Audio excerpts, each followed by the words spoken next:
Piazza Europa si rifà il look, cantiere aperto, consegnati oggi i lavori per il rifacimento di questo centralissimo e frequentatissimo spazio che immette nella sontuosa chiesa madre, anch'essa fresca di ristrutturazione. Poco più di 500.000 euro è il costo dell'opera, finanziata dalla Regione dopo un iter abbastanza travagliato. Questa mattina il sindaco di Raffadali, Giacomo Di Benedetto, ha illustrato il progetto. Ci saranno delle opere di consolidamento del bastione della piazza e accanto a questo ci sarà un rifacimento intero del look, come diceva lei, di questa piazza, le panchine nuove, l'illuminazione nuova, una nuova pavimentazione con inserti in ceramica, un miglioramento degli accessi alla piazza e dei percorsi per raggiungere i bagni che sono sottostanti la piazza, e quindi un rifacimento complessivo, anche la messa in sicurezza con la ringhiera, un allargamento dei marciapiedi,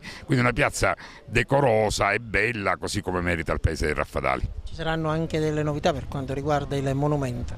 Sì, nel senso che il monumento ai caduti verrà verrà arretrato un poco rispetto alla sede attuale, in maniera da dare proprio l'idea di una piazza dove si possa muoversi, i bambini possano giocare, pattinare senza trovare impedimenti al centro della piazza, e voglieremmo anche con l'occasione dare una collocazione migliore alla statua di Perespoto, che è un poco marginalizzata nel sito attuale, quindi pensiamo di metterla in un posto di maggiore rilievo e visibilità. Quando è prevista l'ultimazione dei lavori? L'ultimazione dei lavori dovrebbe essere sulla base del contratto stipulato a giugno, ma stiamo insistendo con la ditta perché vengano consegnati prima, così da poter godere della piazza anche per le festività pasquali.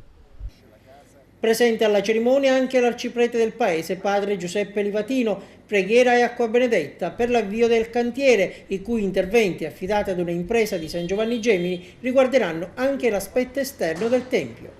Questo prospetto straordinario, straordinariamente bello, che è del 1741, credo che vada valorizzato appieno. Il fatto stesso di poter intanto illuminare anche tutta la piazza, ma poter sistemare tutto quanto in modo tale che il prospetto sia fruibile già dall'ingresso della via nazionale, penso che sia ottimo. Bellissimo certamente poter godere di questa bella visione di questo antico monumento che non è solo religioso ma anche storico.